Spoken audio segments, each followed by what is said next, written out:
On May 16, 2011, the New York Times published an op-ed titled "The Long Overdue Palestinian State" by Mahmoud Abbas, president of the Palestinian National Authority.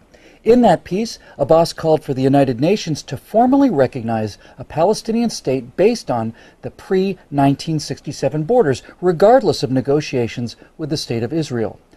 The article appeared just a few days before Barack Obama's much-anticipated speech on the Arab Spring, in which the president also tried to jumpstart peace negotiations between Israel and the Palestinian Authority. To reach an agreement on a two-state solution, Obama declared, Israel must agree to return to the pre-1967 borders, modified only by mutually agreed land swaps. Now, neither Mr. Abbas nor Mr. Obama can explain how anyone could have recognized a United Nations designated Palestinian state that Palestinian leaders and the Arab states themselves have rejected. Of the troubles in Ireland, the poet William Butler Yeats once wrote, "Great hatred, little room, maimed us at the start." In Palestine at the start, there was plenty of room, more than enough room, for a prosperous Jewish state and a prosperous Arab state. After World War I ended, with the dismantling of the Ottoman Empire, the League of Nations established the Mandate for Palestine, including all of the land that is now Israel, the West Bank, and the Gaza Strip, plus the entire territory east of the Jordan River, now called the Kingdom of Jordan. The area under the Mandate was as large as Syria and about half as large as Iraq, yet the total population at the time was less than 1 million, of whom 10% were Jews. It was in that vast, underdeveloped and underpopulated territory that the British had promised in the language of the 1917 Balfour Declaration to support the establishment in Palestine of a national home for the Jewish people. The declaration also promised that nothing shall be done which may prejudice the civil and religious rights of existing non-Jewish communities in Palestine. Open Jewish immigration to the Holy Land was encouraged, as was freedom of speech, religion, and assembly for the Arabs of Palestine, rights they had sorely lacked under Turkish rule. Mired for more than 2 centuries in backwardness and grinding poverty, Palestinians were never recognized by the Ottoman Empire as possessing any distinctive national identity. The Palestinians quickly took advantage of their new freedom to speak bluntly, demanding a stop to the Jewish immigration which had just begun. Said one Arab representative during the Paris Peace Conference, "We will push the Zionists into the sea, or they will send us back into the desert." Aref Pasha Dajani, a Palestinian leader from Jerusalem, warned that it is impossible to live with the Jews. In all the countries where they are at present, they are not wanted because they always arrive to suck the blood of everybody. If the League of Nations will not listen to the appeal of the Arabs, this country will become a river of blood. Well, as promised, blood did flow when the Palestinian demand to end Jewish immigration was not granted. Jerusalem was the first flashpoint for regular Arab attacks on Jewish communities in April 1920. Palestinians from nearby towns poured into the old city. The Muslim mayor of Jerusalem and other notables worked up the crowd to launch a jihad against the Jews. "If we don't use force against the Zionists and against the Jews, we will never be rid of them," urged newspaper editor Arif al-Arif. The crowd shouted back, "We will drink the blood of the Jews," shouting Islamic slogans like "Muhammad's religion was born with the sword." Thousands surged through the Jewish quarter and into West Jerusalem. The mobs vented their rage against any Jew they could find, burning and looting homes and stores, and even attacking British and Arab policemen. After several days of rioting, the final toll was 6 Jews dead, hundreds beaten, and widespread destruction of property.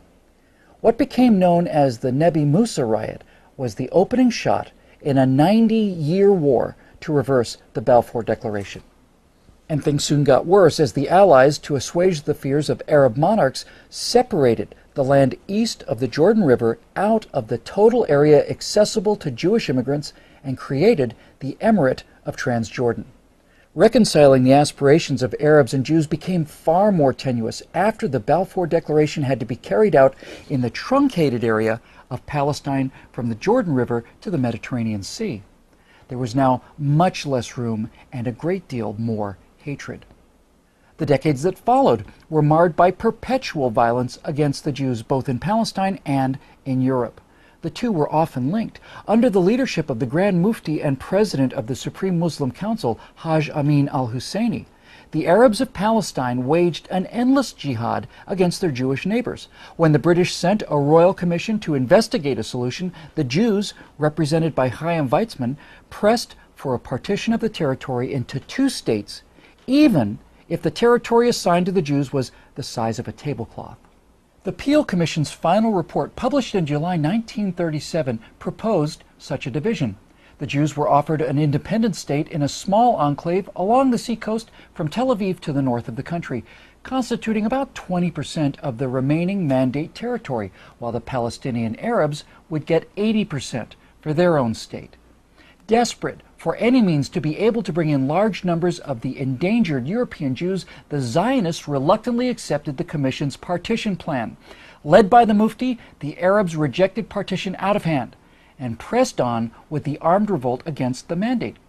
The British succeeded in putting down the violence for a time. Al-Husseini was sent into exile, ultimately in Hitler's Nazi Germany, where he lived as a special guest of the Führer.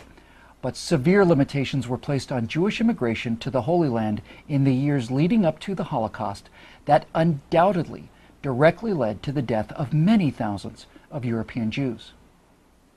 Now, following the atrocities of the Second World War, Britain relinquished authority over the Mandate to the newly formed United Nations. The UN created yet another commission to try to figure out what to do with the contested territory. The United Nations Special Committee on Palestine recommended, by a vote of 7-3, yet another two-state solution, another partition plan to the General Assembly. This plan would have seen the territory divided almost equally between Jews and Arabs. Once again, the Zionists made public their acceptance of the proposal, and once again, Arab officials announced that any partition would be met with rivers of blood. Shortly after the UN vote, the 20-member Arab League sent their newly organized Arab Liberation Army against the Jews of Palestine. Elements of 5 regular Arab armies from Egypt, Jordan, Syria, Iraq, and Lebanon invaded Israel on May 15, 1948. Arab League Secretary General Abdul Rahman Azam vowed, "This will be a war of extermination and a momentous massacre, which will be spoken of like the Mongol massacres and the Crusades." But despite their overwhelming numbers and heated rhetoric, after a year of fighting, it was the Jewish state that had won a decisive victory. Based on the 1949 armistice lines, Israel's territory expanded by almost 40%.